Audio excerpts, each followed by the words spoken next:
এই মুতার প্রান্তরে হাজির হয়েছিল ৮ম হিজরিতে। তো নবী আমার সাহাবায়ে কেরামদেরকে বললেন যে শোনো, তোমরা ওখানে যাওয়ার পরে সর্বপ্রথমে কাফেরদের নিকটে ইসলামের দাওয়াত দিবে। তারা যদি ইসলামের দাওয়াত কবুল যদি করে নেয় তো ভালো, আর যদি কবুল না করে তো তোমরা আল্লাহর মাদাদ নিয়ে জিহাদ আরম্ভ করে দিবে। জোরে বলা যাবে না? আরেকটু আওয়াজ দিয়ে এ আজিজার মুহতারাম সংক্ষিপ্ত আকারে বলে দি, পরবর্তী বক্তা হাজির হয়ে গিয়েছে। তিনজন সাহাবী রাসূল সেনাপতির বেশ ধারণ করে আজকে মুতার প্রান্তরে হাজির হলেন। এইদিকে কাফেরদেরকে যেমন ইসলামের দাওয়াত দেওয়া, আপনার কাফেরেরা আজকে দাওয়াতকে কবুল না করে সাহাবীদের উপরে তীর চালাতে আরম্ভ করে দিলেন। হযরতে যায়েদ রাদিয়াল্লাহু আনহু দেখলেন যে আর আমাদের হাতে যুদ্ধ করা ছাড়া দ্বিতীয় কোন রাস্তা নাই। হযরতে যায়েদ রাদিয়াল্লাহু আনহু নওজোয়ান সাহাবী ছিলেন, বলে সিংহের মতো গর্জন দিয়ে ঘোড়ার উপর থেকে লাফ মেরে মুতার প্রান্তরে ১,০০,০০০ কাফেরের সঙ্গে মোকাবিলা আরম্ভ করেছেন। একটু জোর করে বলেন না।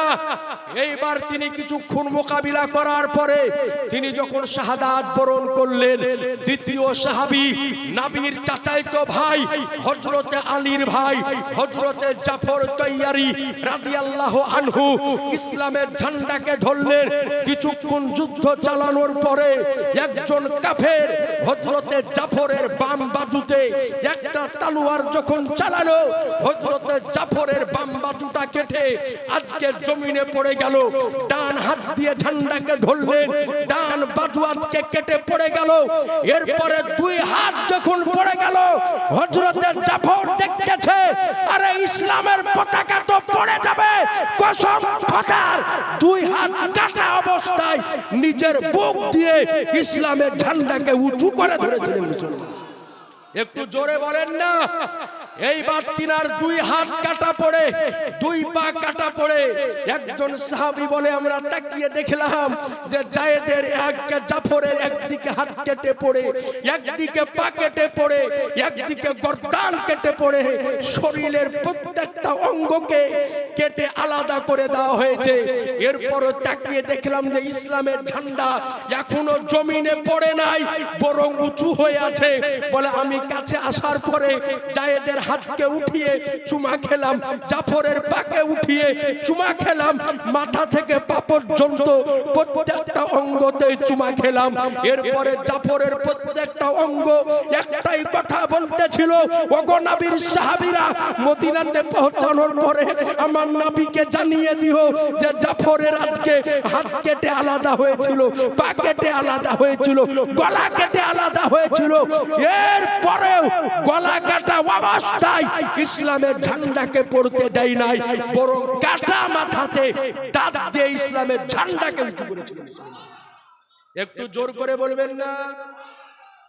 এরপরে তিনি যখন শাহাদাত বরণ করলেন, আজ আপনার নিকট আরজ করি, অনেক লম্বা ঘটনা, বুখারী শরীফ অনেক লম্বা হাদিস বর্ণিত হয়েছে। আজিজানে মুহতারাম, এরপরে ৩ নাম্বার সাহাবী হযরত আব্দুল্লাহ ইবনে রওয়াহা, তিনি ইসলামের ঝান্ডাকে ধরলেন। আব্দুল্লাহ ইবনে রওয়াহা ওই দিন তিনি যুদ্ধে এসেছিলেন, ওই দিনই তিনার বিবাহ হয়েছিল।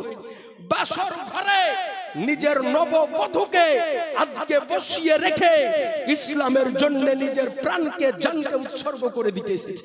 এ আজিজানে মুহতারাম, তিনাকে যখন শাহাদাত করা হলো, তিনি যখন শাহাদাত বরণ করতেছেন, এ আজিজানে মুহতারাম ব্রাদারানে ইসলাম, আচ্ছা ইনশাআল্লাহ আপনার নিকটে আরজ করি, মাদ্রাসায় সুবহানাল্লাহ দেখেন মাওলানা গিয়াসউদ্দিন, আলহামদুলিল্লাহ জীবনী বক্তা, আলহামদুলিল্লাহ, না না রাখেন ওদিকে, আলহামদুলিল্লাহ উনি আপনার দান দিয়েছে 500 টাকা। আল্লাহ যেন কবুল করেন। নিজের আজকে আপনার নবনবেলী বহুকে, স্ত্রীকে বাসর ঘরে রেখে এসেছেন। আজকে যুদ্ধের ময়দানে তিনিও শাহাদাত যখন বরণ করলেন, সাহাবায়ে কেরাম চিন্তা করলেন এই মুহূর্তে, এই সভাতে আমরা সেনাপতি কাকে বানাবো, পরিচালক কাকে বানাবো। এ আজিজানে মুহতারাম ব্রাদারানে ইসলাম, আপনার নিকটে আরজ করি যে আজকে তিনারা চিন্তা করলো যে সেনাপতি কাকে বানাবো। সমস্ত সাহাবায়ে কেরাম আজকে একত্রিত হয়ে একজন সাহাবীকে তিনারা